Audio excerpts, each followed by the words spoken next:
Hey guys, welcome back to another episode of the Music Den. I'm your host, Armando Venditti. Hoping you guys are having a good day.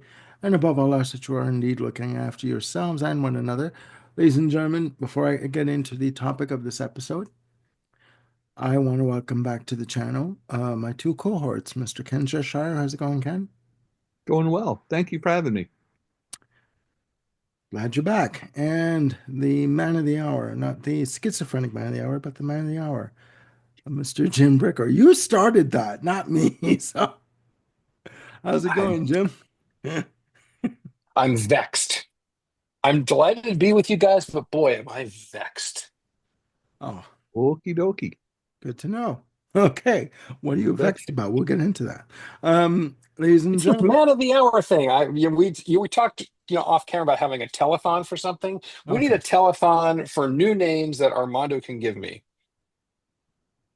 duly noted, duly noted. Okay, ladies and gentlemen, we are back with Love it. episode we're calling Album Anniversaries. This was an idea of Ken's where we would observe the anniversaries of classic albums, and we are looking at albums in this episode. They have celebrated their 60th, 50th, 40th, and 30th anniversaries.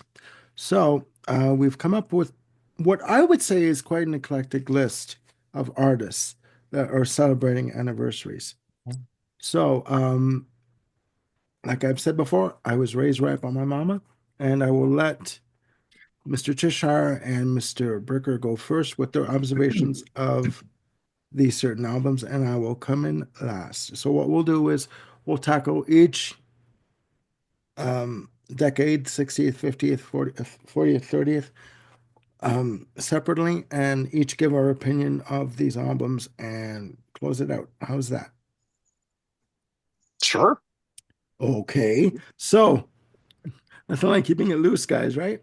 Um, Hey, okay. So I will pass the virtual mic over to Ken for the first anniversary that we're observing today. And it Yes. is Mr. John Coltrane and A Love Supreme.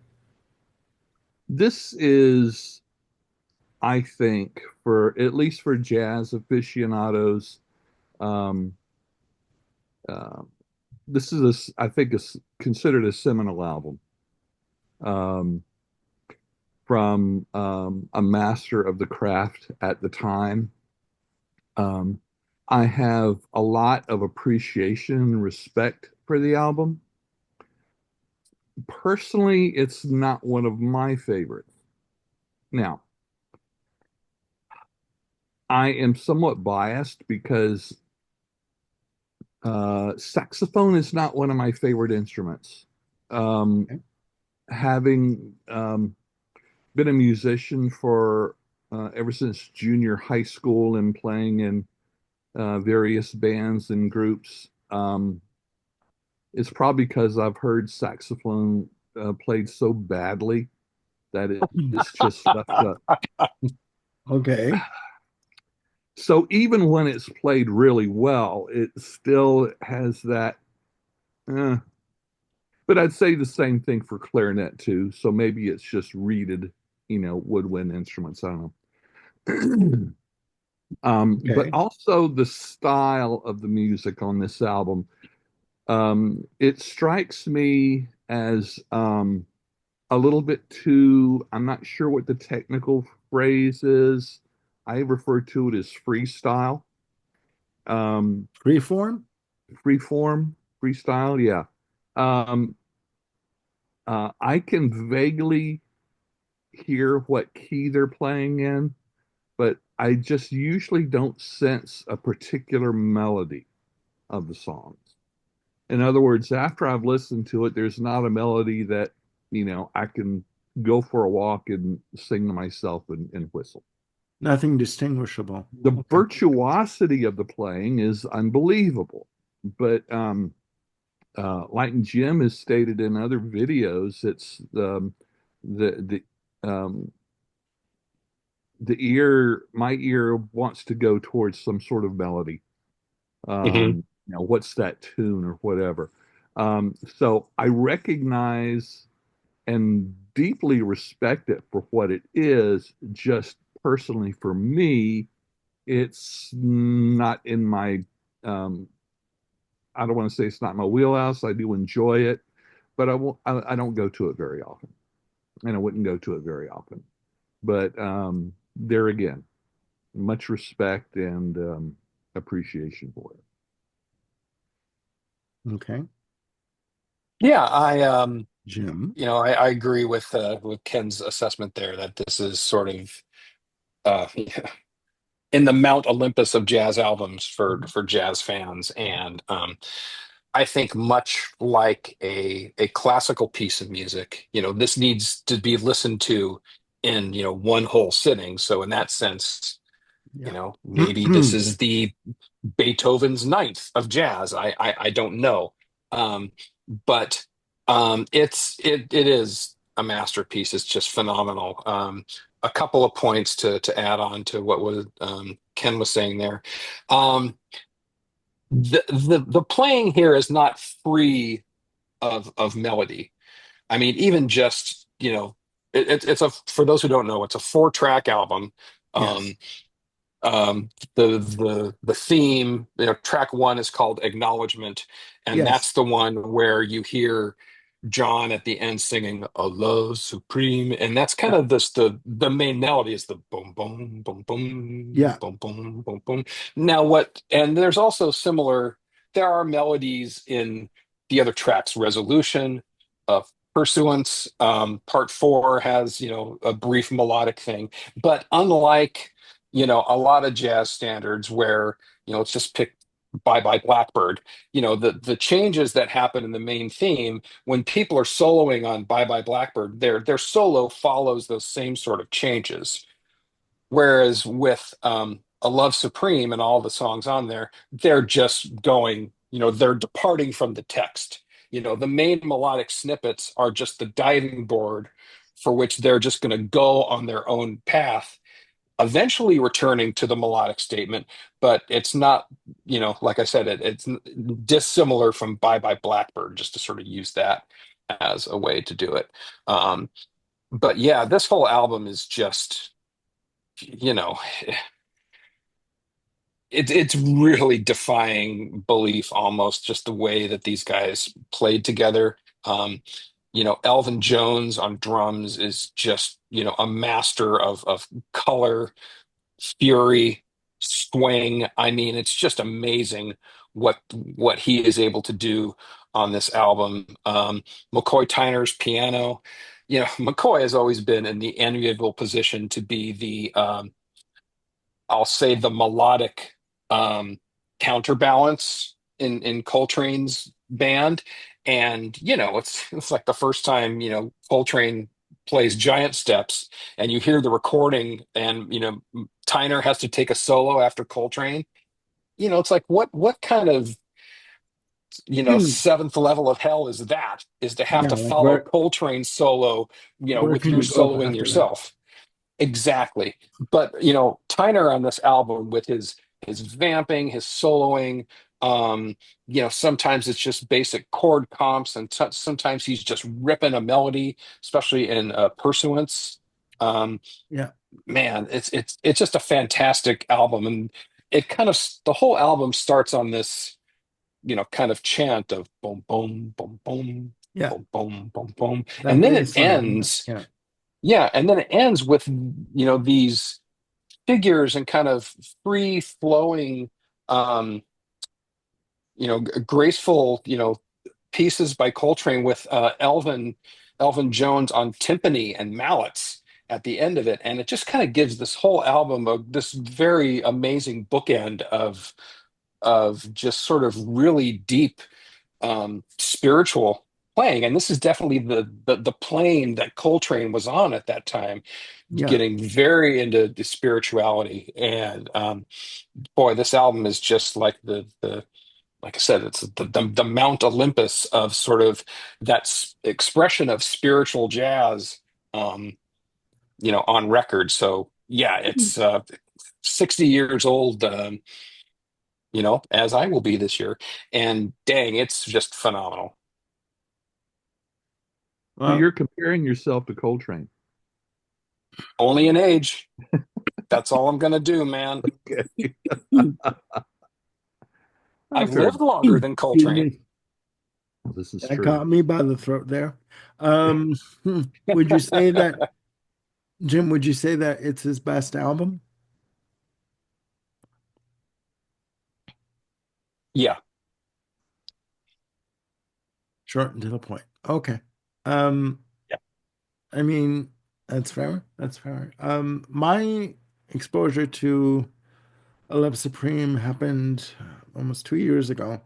Very new to John Coltrane. In fact, I do have on Blu-ray a documentary on the life of John Coltrane that I bought a few years ago, um, which, ladies and gentlemen, check it out. It is amazing.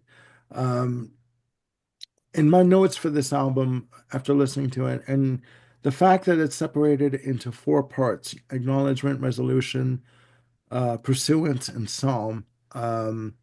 Almost like it's almost like the individual's coming full circle and acknowledging or recognizing that they've gone through a transformation in their life on some level. Um, in my notes, in terms of separating the tracks, well, let me backstep a little bit here. I'll give you a bit of background. All the music for this album was recorded on December 9th, 1964. Um, Released on Impulse Records, I do believe, if my memory serves me correctly. Um, to me, my notes have your pure freedom, joy, and experimentation. You know, Mhm. this is an album where you can sit down, like it's almost like you're sitting in a jazz lounge and you're or a piano bar and you're just listening to the people on stage just going for it. Free form, as Ken had said. No expectations of accomplishing anything but having a good time. All right. And just letting the music take you where it's going to take you. Uh, the tracks are lengthy in terms of playing time, like, 747, 722. The last two tracks on side two are together as one piece, clocking in at 17 minutes and 53 seconds. This is a journey that you go on, and you basically sit in the car, strap yourself in, and you just go for the ride. You don't know where you're going to end up. Like I've said this before for many albums, but you know what? You really don't give a shit. You would just let it happen. And by the end of it, some people may feel that they're all the better for it. Some people may feel like Ken that really nothing much has changed in terms of where they started from and where they ended up. But you know what? I do believe that this is a definite listen that people should have. Um, I'm brand Oh new to yeah. John Coltrane, as I said. I'm brand new. I'm maybe I should, dive into it some more, into more of his music. And yeah, do I believe that it's his best album? I don't know enough about his music to make that call. I do like what I've heard. Um, but you know what? The fact that I'm interested to find out more says quite a bit, actually. Sure. So Mhm. that's my take on A Love Supreme. And a little background history. John Coltrane, born 1926, passed away in 1967. Um, 40 years old, died from cancer, I believe. Um, too young, too young, even, Yeah. to lose him. He lived a life in a short span of time, so yeah. So Just that, one comment related to yes, Coltrane. It's great that you want to explore it. We might have to do a young person's guide episode because there's a lot of Coltrane where it's kind of the musical equivalent of taking a set of instruments and dumping it down a giant stairwell. And there's other ones that are just incredibly moving and melodic and peaceful. John just ran the gamut. So my caution, my good friend, would be explore it with a guide. I will do that. I will do that. And but like I said, that's the good thing about music. You never, if you're open to it, if your mind is open to it and your heart, it's limitless. The possibilities are Yeah. limitless, with the exception of Black MIDI. Going on. I had to bring that in there. Okay, moving on. Well, please. There you go. There you go. Ladies and gentlemen, our next album that we're going to be talking about that's celebrating its 60th anniversary, we are going to talk about Mr. Thelonious Monk and his release, Monk. All right. Monk with a period from 1965. There you go. There you go. I thought you So said monkeys. No, I'm just kidding.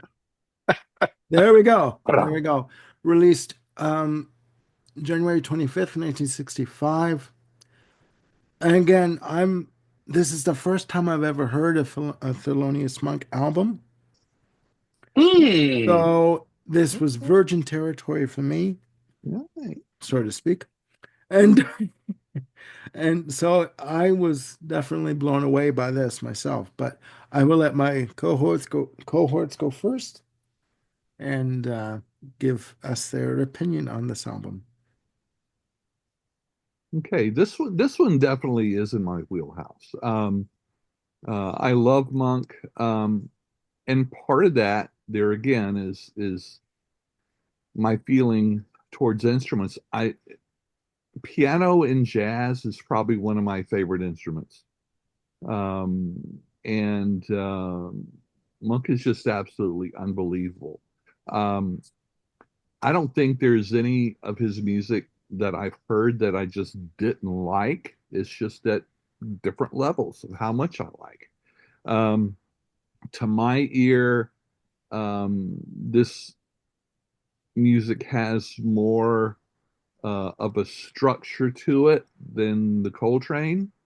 Although, obviously, Jim, you hear more structure in the Coltrane than I did, but you know, you've probably listened to it an infinite more times than I have too. Um, so it has more, for me, it has more of a structure, but it's not limited by it. And there's just Right. something about piano jazz that just, um, pun intended, strikes a chord with me. Um, I, But I'm bummed. All um, right.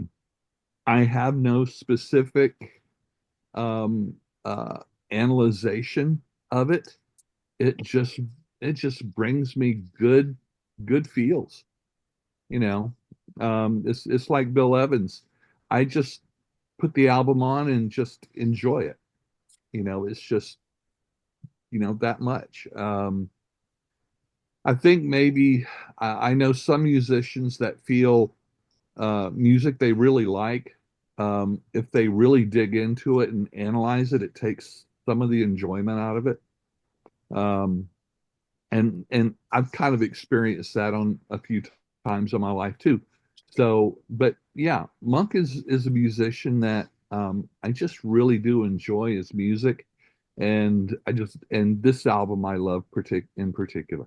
So so yeah, um, this gets a good 9.5 from me, and the cover's great. So, Oh, yeah. yeah. All right. So, a couple of comments. Armando, you were talking before about a Love Supreme and how it feels like you're kind of sitting at a jazz club and just watching these masters kind of go at it. To me, that description kind of applies more to this Monk album. I think, you know, maybe I'm getting way too anal retentive here, but to me, a Love Supreme sounds like, four guys in a, you know, at Davies Symphony Hall in San Francisco on stage, with a particular direction that they want to go, and they're going and performing a piece. Whereas the Monk album kind of has that small jazz club feel. It's like, okay, we're going to start ripping through some standards. Here we go, and and they're off and running. Um, there's very little of the angular Thelonious Monk to this album. Um, Albums like Brilliant Corners and Monk's music are both more famous for kind of having sort of a melodic edge and sort of weirdness to it. Um, you know what? Sorry, what's the song? I think of da da na na ba na na na na na na na. You know, that's like one of Monk's. You know, I just butchered the melody of it. I think that's Brilliant Corners. Yeah, I couldn't remember the name of it, but that's Ladies a and lot gentlemen, of. catch Jim tonight at 9 o'clock at Club Blue down the street. It's That's right. I will bring amazing. my kazoo, It's and we'll just have a amazing. rousing good time. He kills it. Go I on. do. However, the my warbling aside, the angular nature of some of Monk's compositions is not really evident on this album. It's mostly an album of standards, and mostly Charlie Rouse, the sax player, kind of takes the lead on a lot of these tunes, and Monk is kind of in the position of comping and supporting, and then taking his own solos on the tracks. Now, having said that, it's great. You know, 9.5, I can definitely see why someone would give this a 9.5 out of 10. It's just some great, great jazz, non-aggressive, very open and available to anyone who has ears to hear it. And yeah, I think it's just a delightful album. Um, to me, it captures a flavor of Monk, but not the whole Megillah that Monk was famous for, with his very angular compositions. You know, things like I said, Brilliant Corners, Bemsha Swing, Round Midnight. I mean, that's more of the classical Monk. Whereas this is just, you want to hear Monk sit down and rip through April in Paris? He does it like a master.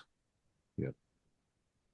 I Mhm. highly recommended listen. Yeah, good album. Okay. Um, my opinion on this album, first of all, I want to thank you too for mentioning this album that we're going to talk about it because I enjoyed listening to it uh more than I thought I would. And All right. Okay. I agree with Ken about there's something about piano jazz that is just mind-blowing to me. Um, just to go over a bit of the album again, released on January 25th, 1965. Um, there's 7 tracks on the album. The album was produced by Teo Macerno, who is known for his work with Miles Davis, most notably. Uh, again, if I go through the tracks, I mean, pure joy is how I describe this music for me. You Yeah, know, songs like Liza, great bass on that track, beautiful sax, April in Paris, gorgeous piano, nice, swing tempo on that, great sax on that. That Old Man, nice drum intro on that, very relaxed feel. And again, this album, let me backtrack a bit. I described when I first listened to Coltrane a couple of years ago. I describe the music as an ass-shaking experience. That's the first time I ever used the term ass-shaking when it ever came to with talking about Coltrane. music. Yes. I mean, you're sitting there, you're tapping your foot, and you're like, no, no, no. Like you are, to an extent, shaking your ass. This album, Monk, is more of a relaxed feel to it. All right. It's an ass swinger as Ass opposed to a swinger shaker. instead of a shaker. And believe me, something I won't even go there. No. I won't Yeah. even go Okay. there. You But think my show is blue? Wait till Armando's set at 11. hello. Um, but no, I do believe that this is a beautiful experience in piano-oriented jazz. Yeah. Again, other songs of note, Just One Way to Say I Love You. Beautiful, majestic, very piano driven, just amazing, amazing. Just You, Just Me, another fantastic track. Uh, Panonica, and I cannot say the last name that this track was was dedicated to. But Panonica has a nice piano run and a great use of sax on that. And the final track, Tail, you know, um, great swing tempo, nice, full sax, um, great expression on the piano. Expression is another way I can describe this album in terms of the piano playing. It's just beautifully done, just sublime. And again, I want to thank you for recommending this album to talk about. It is simply fantastic. And anyone out there that you want to listen to this album, you can stream all the albums that we're going to be talking about in this episode on YouTube. Listen to Monk, you won't be disappointed. I promise you. Two quick comments to add about Monk. This album kind of like sits smack in the middle of a about a 6, 7 year run he did with Columbia Records, and you can buy most of those albums in one of the like a 5 or 6 CD box set, pretty cheap. Um, so very very easy recommendation on that box set. Again, very Yeah. very cheap. The other thing about Monk is that his expressiveness went beyond what he was doing on the piano, because often when he would solo, or when other members of the band would solo, he would get up off of his piano seat and start dancing around. It is not unusual to hear stories about people who saw Monk live and how he would just stop in the middle of a solo and just kind of get up and go, wow, and just kind of like Get dance into it. around the seat a little bit and then sit back down and then start swinging his ass off again. I Well, mean, there you go. he was very, very into what he was doing, and it was very much a joyful expression. Ladies and gentlemen, we got Jim to say ass on the show. All right. That's, a feat in and of itself. No, and even the musicians that appear on the album, they need to be mentioned. You have Thelonious Monk on piano, Larry Gales on bass, you have Ben Riley on drums, and on tenor saxophone you have Charlie Rouse. I mean, fantastic musicianship on this album, fantastic Yep. player, the creme de la creme, in my very humble opinion. Again, I'm not well versed in jazz. I will be the first to say that, but from what I'm hearing on this album, simply fantastic. In my again humble opinion for the playing on this album, it is just great. It is great. And the other thing that strikes me, just to compare Monk to Coltrane, it's the exact same setup: sax, piano, bass, drums. Yet collectively, they're doing two entirely different things, but yet both of them are just like master classes in different ways to approach music within that subdivision of jazz. And so, Hmm. um, the I've often discovered or described jazz as like the gift that keeps giving, because there's just so much that you can discover about it, in terms of what's happening within the song, or the musicians who are doing it, or the way that they're approaching material. It's just a well that seems to never run dry. Hmm. Hmm. I would agree. I would Yeah. agree. Any more thoughts, Ken? Yeah, Yeah. covered pretty well. Okay. Moving on to albums that are celebrating their 50th anniversary, ladies and gentlemen. We are covering one Mr. Robert Zimmerman, otherwise known as Bob Dylan, and his 1975 release, Blood on the Tracks, released January 20th, 1975 for Columbia Records. He returned to Columbia after recording 2 albums for Asylum Records. Um, It is his 15th release, produced by one Phil Ramone. Um, Now, I'm going on record as saying that Bob Dylan, to me, his vocal style, it's like nails on a chalkboard. Okay, Um, all right then. to me, it is. You know, yeah, I a little footnote. I did pre-order that massive 27 disc set of Bob Dylan and the band. I had since canceled that order because I'm thinking, do I need to listen to 27 CDs of Bob Dylan? And the times they are changing. No, I can't do it. I can't do it. That's pretty good. Can't do it. Hey, props, Armando. Can't do it. You Can't and do it. Timothy Chalamet.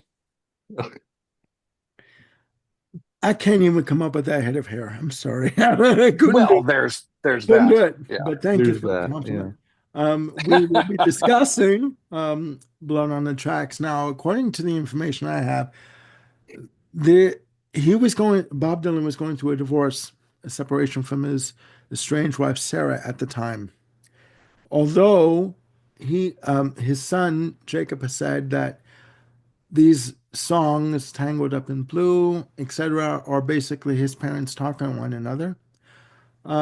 The um, that's conjecture basically. Um, Bob Dylan has said these songs are not autobiographical. The songs were recorded in 1974 between studios in Minneapolis and New York City.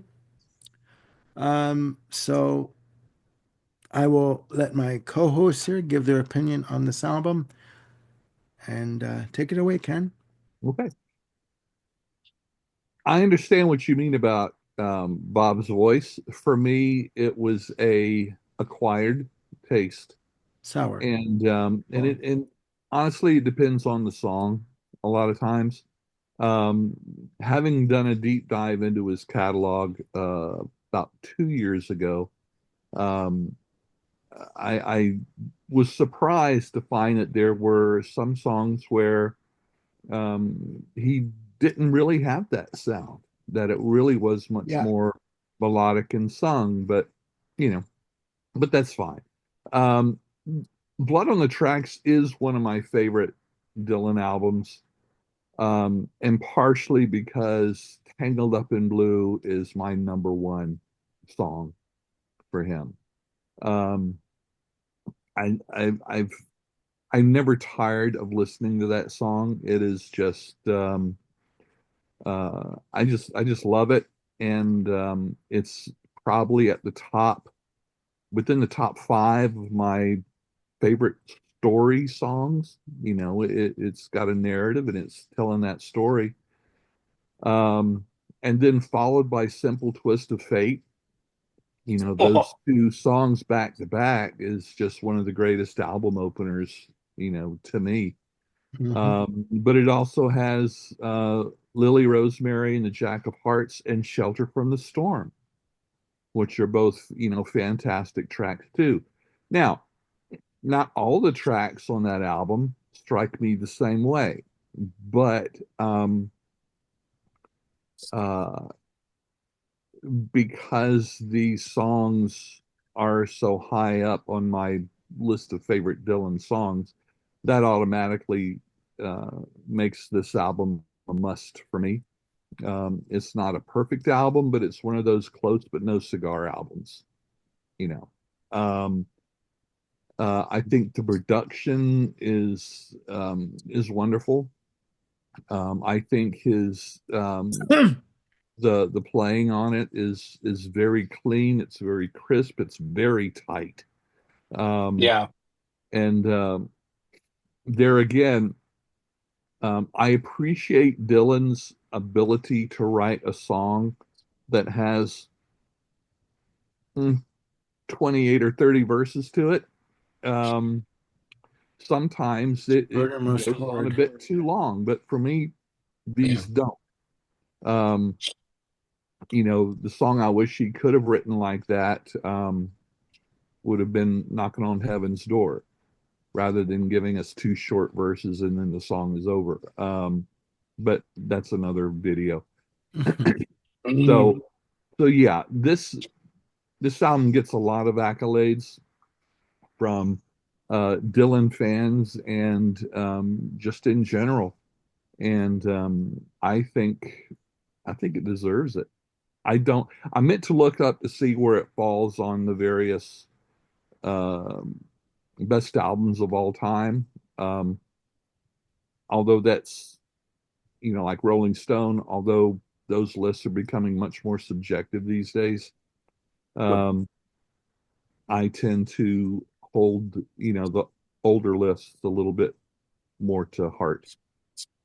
So, yeah, Bob Dylan, Blood on the Tracks, it's almost a perfect album, and where it's good, it's absolute gold. Hmm. So, Yeah, I'd echo a lot of what Ken was saying. Phil Ramone producing it. For folks who don't know, Phil Ramone is the ears behind Billy Joel's The Stranger and 52nd Street. So Yeah. hearing, being reminded that Phil Ramone is, behind the boards on this one makes a heck of a lot of audio sense because they sound that clean and that perfect. yeah. Um, Blood on the Tracks is a long album. It's 51 minutes. It So we're is. getting Oh, yeah. into like, selling England by the pound territory here. Frankly, I think that Blood on the Tracks could spare to have, a couple of songs trimmed off of it. As it is, it's 10 songs. For me, there's five absolute masterpieces on it. Tangled Up in Blue, Simple Twist of Fate, and then kind of two of the shorter ones for me. You're gonna make me lonesome when you go. If you see her, say hello. Um, and then Shelter from the Storm. Yeah. The other longer track on the album, not as long as Jack of Hearts, and that one, I it was a wonderful listen. It's like somewhere between 8.5 and 9 minutes long, and again, it's got like 37,000 choruses to it. So, it's a heck of an epic story. And I would really have to be in the mood to want to listen to that specific story again. It's Yeah. very, very well, it's very, very well told. Well, Well, But, for the my just appreciation, yeah, my no. appreciation of that song is from just hearing it so many times. It never grabbed me, the first couple of listens. Well, But mhm. there's something it's got to about be it, said too. got Yeah. that earworm in there. Yeah. It's got to be Yeah. said too that the uh, Lily Rosemary and the Jack of Hearts clocks in at 8 minutes and 51 seconds. So Okay. it's quite long um, in terms of a side an album track. Yeah. Um, Track two on side two, actually. But yeah, no, I hear what you're saying. I get it. I get Yeah, it. I mean, to me, Blood on the Tracks is an absolutely fantastic album. I think it falls short of, perfection, because it just suffers from having a couple of too many songs. Um, and it doesn't get tedious, but if it were just more economical somehow, it would make it that much more impactful to Hmm. me. Sure. Um, Especially with like the five songs that I mentioned. I mean, they're freaking masterpieces to me. And if there were just a couple of more as opposed to five more, that would be such a tight, powerful, impactful album. But boy, going to the lists that you talked about, Ken, like it's on.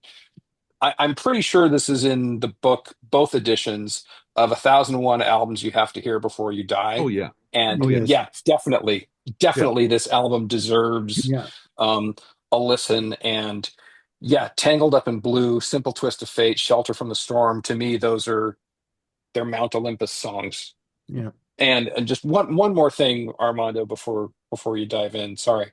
Um, No we're problem. recording this like in the first part of January, and just a little under a month ago, the the Timothy Chalamet movie, A Complete Unknown, came out, which kind of talks about Dylan's period from, the Greenwich Village clubs to, going electric at Newport.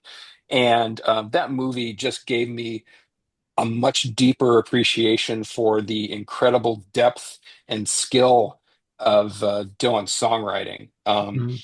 It just, it's just one of those things where it's like I have to be older to really appreciate how incredibly amazing it is. Much like Joni Mitchell for me, Yeah. it's the same, very similar kind of journey. And as you say about nails on the chalkboard for Dylan's voice, I've just got two words to say, and that's Getty and Lee. As much as I love Getty Lee, it's the same kind of thing. I agree. Them's fighting words, partner. I know, I know. I've got all of Canada after me now. There you go. There you go. A little footnote. The book that Jim mentioned, 1001 Albums You Must Hear Before You Die, I have it. And just nugget of information. Both Sheer Heart Attack and The Night at the Opera are in that book. So check Sure. it. It's quite good, actually. Sure. Um, When are we going to do the series of all 1001 albums? when you have time, and All right. when we all have time, actually, to do it.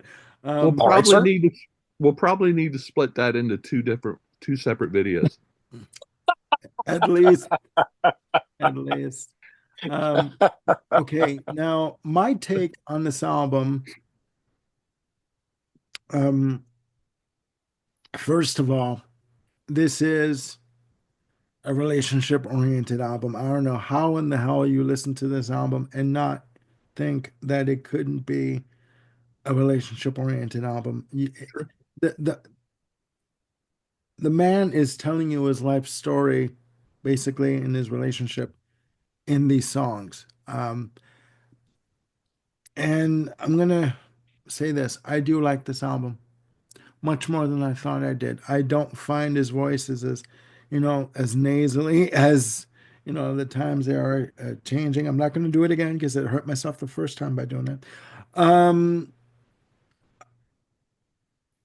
I do find that this album is an album of reflection, of contemplation, of uh, questioning oneself, which we all do in terms of relationships. And I find that these collection of songs are the best representation of where he was at that point in time.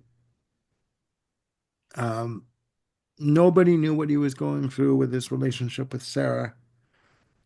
And this was the only way, in my naivete and naive estimation and naivete, that this was the only way that he could express himself without going absolutely over the cliff emotionally. Um, to me, this is a song. Listen to me. This is an album that should be listened to in its entirety. You can't separate one song from another. You know, Tangled Up in Blue, Simple Twist of Fate. You're a big girl now. Idiot Wind. I mean, you're gonna make me cry when you go. Come on, these are all him talking about what he's going through emotionally, and just to separate them and say, okay, this song is better than this one. I can't do it. To me, this is a collective piece of work Okay. that needs to be listened to in its entirety. Bring a box of Kleenex when you listen to it, or a joint, however you need to steady your nerves or get through it. But I do think that it is a fantastic album. Now, for someone that really does not like Bob Dylan's voice, uh, that's saying a hell of a lot. Okay. Yeah.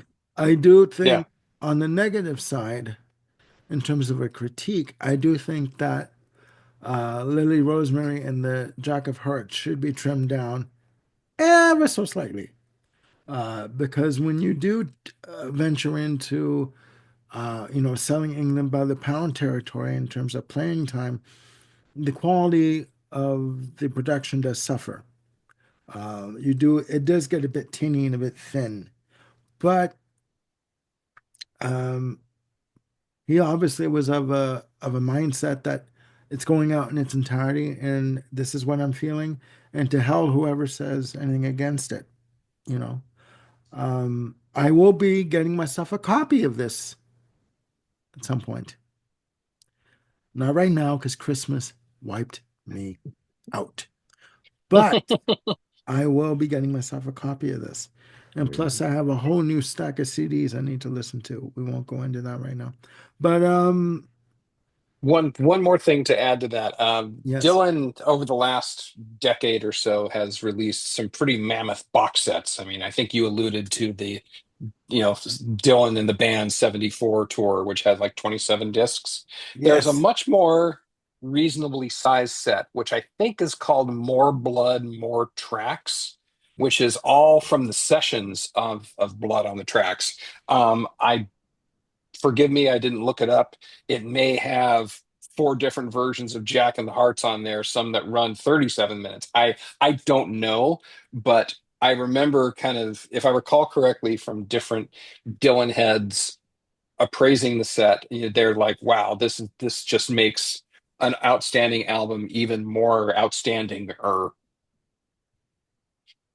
so, You're doing wonders for my bank account there, Jim. Thank you so much. Um, well, being a stockholder in Amazon, no, I'm not. I'm not. yeah, there you go. There you go. No, I think that this is a good album. It's on lists, various lists for a reason.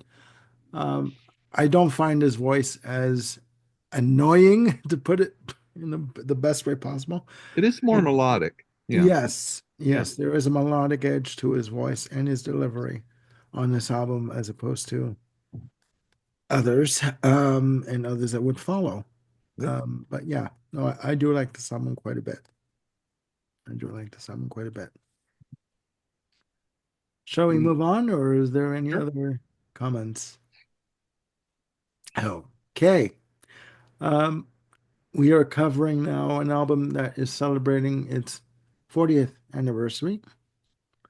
We are looking at Mr. John Fogerty and his third solo release, Centerfield, released January 14th, 1985.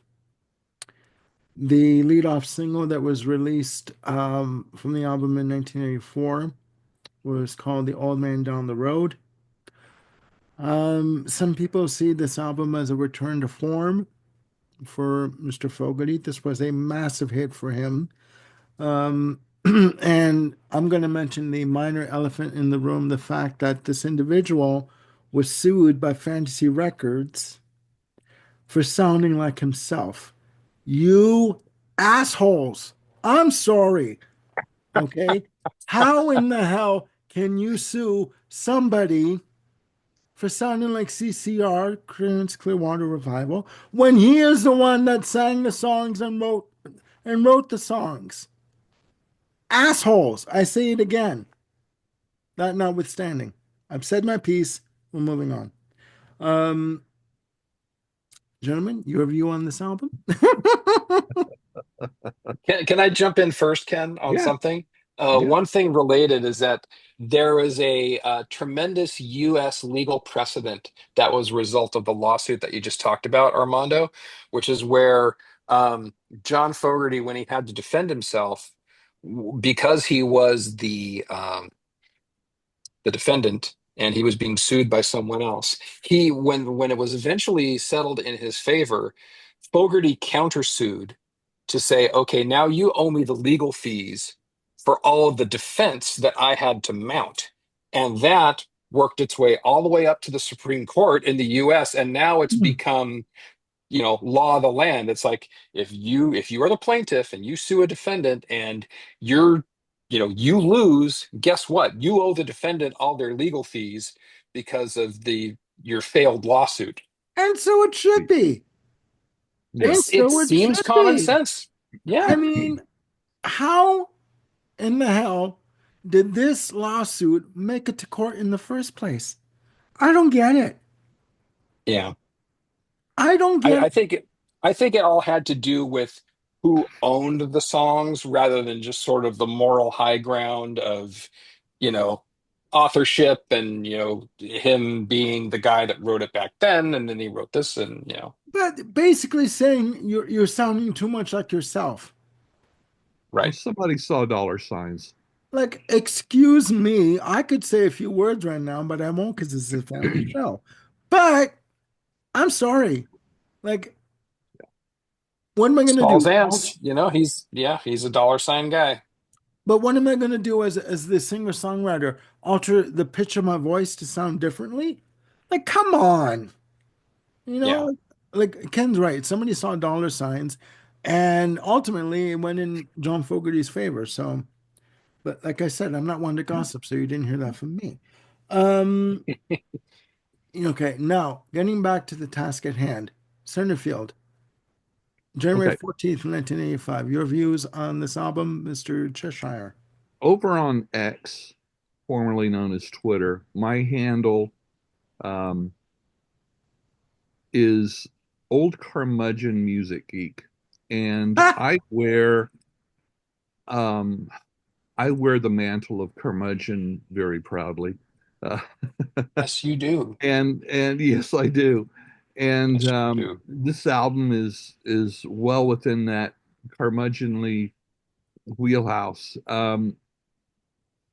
The 80s were an incredible time for music. Some just unbelievable good music. And at the same time, the pendulum swung in completely the opposite direction. Um, uh, Now, center field doesn't fall completely in that opposite direction, but it's just never done anything for me. I mean, I've always appreciated, Fogerty's guitar playing and his singing, his songwriting.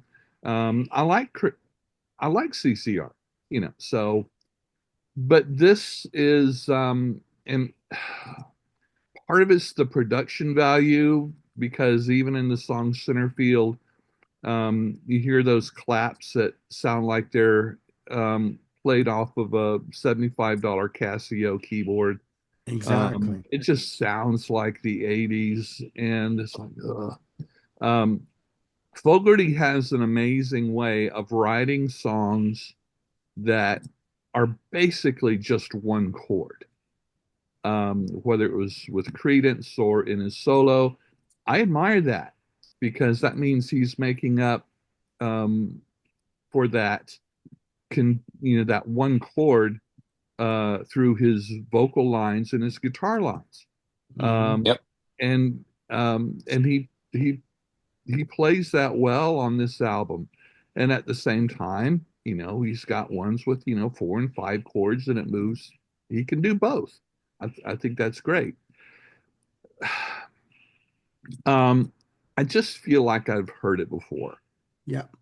Yep. Um, uh, I appreciate the country rock, flavor of it. Like I said, I think it's a fantastic guitar player, especially. And that's probably what I enjoy most about this album is his guitar playing. But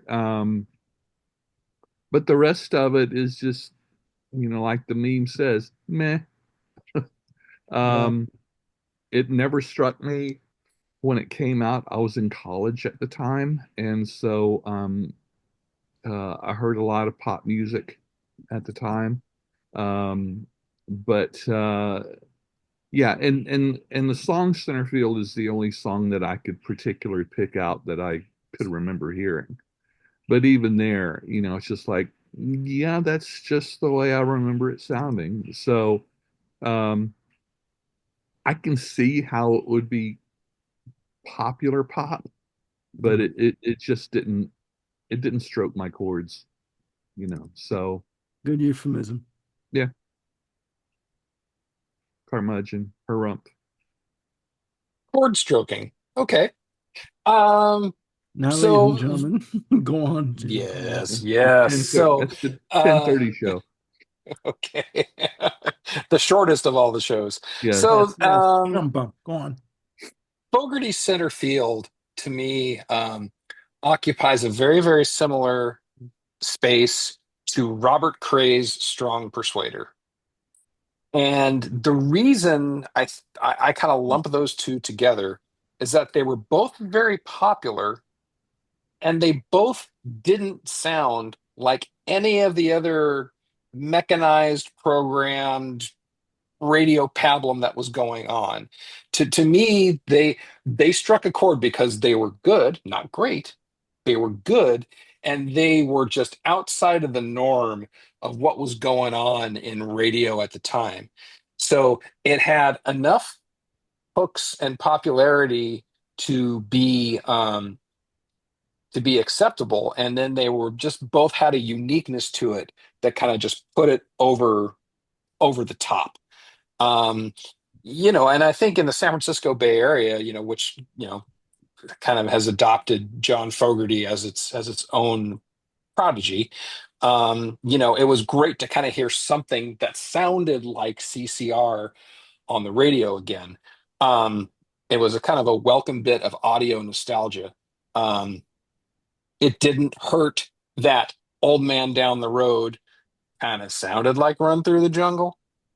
It didn't hurt that I saw it on TV, had a riff on there from Have you ever seen the rain? I'm Yep. like, oh, I recognize that. And center field, despite the Casio claps, I thought, yeah, I just love the sentiment of that song. It's warm, it's sunny, it's that's walking on sunshine, positive. It's You Americana. know, it It's is very Americana. Americana. Um, what did I do to Walking amuse you, on Mr. Cheshire? sunshine. It's Yeah, got that yeah, kind of yeah. I positivity. know, I know. Okay, we're gonna have a discussion about the merits of and non-merits of Katrina and the waves. Is this what you're saying? We don't have to. Okay. Okay. What is Play this nice, guy? Corey. Anyways, Play nice. Go on. Okay. yeah. So, and the only other thing I'll say about center field is that we did an episode on 1985 a few months ago, and if I recall correctly, we tossed around talking about center field, and it's like, no, Yeah. meh. Yeah. And that's just kind of the way I feel about the whole thing is just meh. I Yeah. would rather listen to CCR, Yeah. even though I adore the center field song. Yep. Yeah. I hear you. Okay. I often wonder with all the different and new soundscapes um, in the industry at that time. Um, because in the 80s, I was getting into, talk and, a lot of that stuff that I absolutely adore. Um, I wish I could tell, but I don't know. Maybe if there hadn't have been all of the new soundscapes going on, if I might not have appreciated this a little bit more. But I think it made me just like, you know, with a lot of the other artists, I felt like there was a progression. This for me felt like it was a regression, as far as the sound. But hey, it was a hit album, and I've Massive. easily Eh, been known to not like hit albums. So That's your curmudgeon. that's my I curmudgeon. I would agree with you. My take on this album will be really quick. I remember seeing the video for the old man down the road. I remember the opening shot of the guy sitting in the swamp on top of the amplifier. He stands up, removes the blanket that's on the amplifier, and then the camera just trails back through the swamp. That bloody chord for the guitar for the lead, and that's all the video was, leading you, leading you, and leading you Ooh, and okay. leading you and leading you until it comes out from the swamp to this individual standing there in the road with a guitar playing. And all I thought was, you son of a bitch, you wasted my time for the last three and whatever minutes. I thought, what the hell is this? Oh, Well, ladies and gentlemen, that is my opinion of center field. I mean, And there you go. it is mic drop. I'm telling you, baby, I'm at center field. That's Um, fair. it is yeah, not a memorable album for me. The other singles from the album were Center Field, the Talent Track, obviously, Rock and Roll Girls. yeah, Meh, me. no, no. It is formulaic. It is conventional, pedestrian, any other type of adjective you want to use to describe it. It is not memorable at all. Unfortunately, I didn't pick up on the cues that you picked up on with that sound on TV in terms of rehashing old musical ground um, that you picked up on. Probably because the songs for me were not that memorable. I'm sorry. It's not an album I would revisit. Um, yeah, no, no, done. I'm sorry. It is what it is. So that's my that's Yep. that's my take on it. Again, I'm Okay. not one to gossip, so you didn't hear that from me. But yeah, I just no. So I think what we're saying that in the game of smash or pass, this is an easy pass. Pass. It's like we say in Okay, euchre. there we go. Pass. We say it same in euchre. Pass. Done. Um, instead of playing a card. So yeah. Moving on, ladies and gentlemen. Please, please, we must carry on. Our last album that we're going to be talking about is an album that is celebrating its 30th anniversary. The band is Throwing Muses. The album is University. Their sixth studio album released January 16th, 1995. I will pass again the virtual mic over to my cohort to my left as I see on my screen.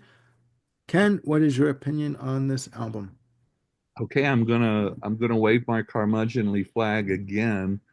The '90s. Once we got into the '90s, a lot of contemporary music really lost me. I didn't get into grunge or a lot of the alternative rock. Um, I didn't remember hearing anything off of this album um, until we decided to cover it in this series. It musically, it definitely sounds like the alt rock at the time.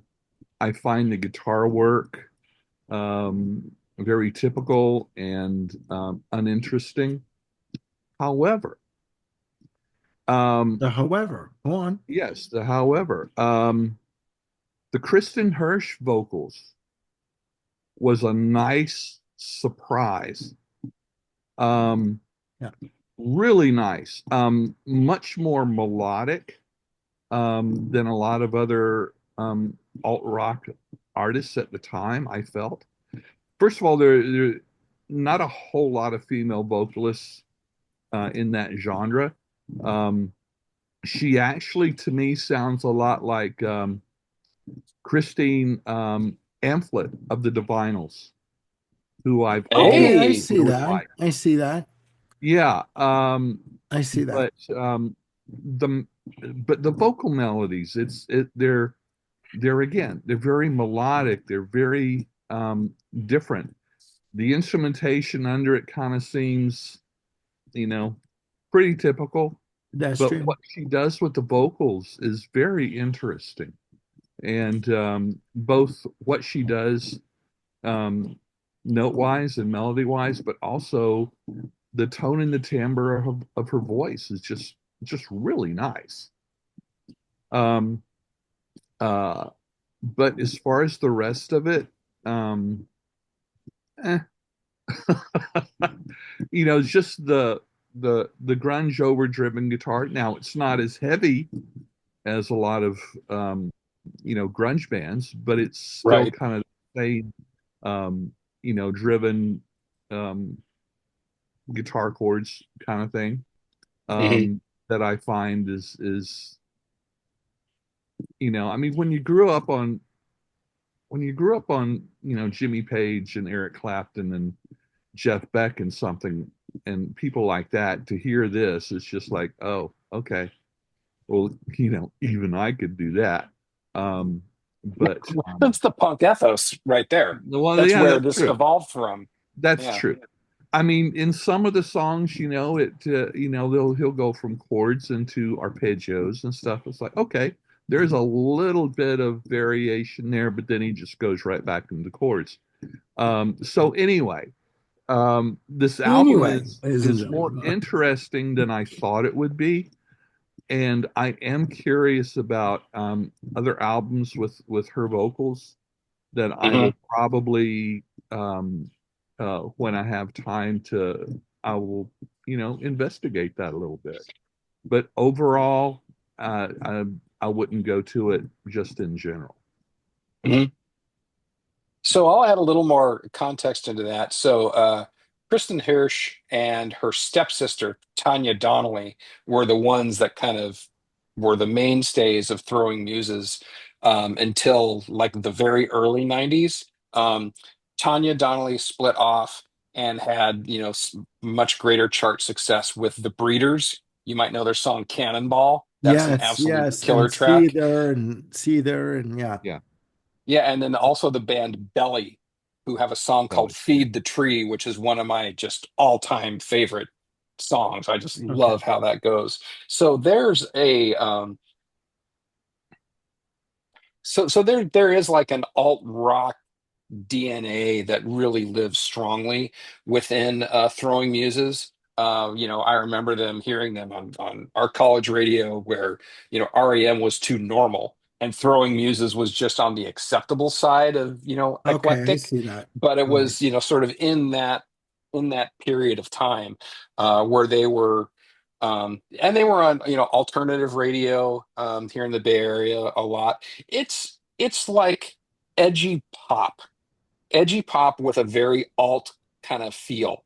Um, no way is it top 40, but it's like super ready for college if this were late 80s, early 90s. So if you kind of like that vibe and you haven't heard of Throwing Muses, I think University is a good listen. I think it's very much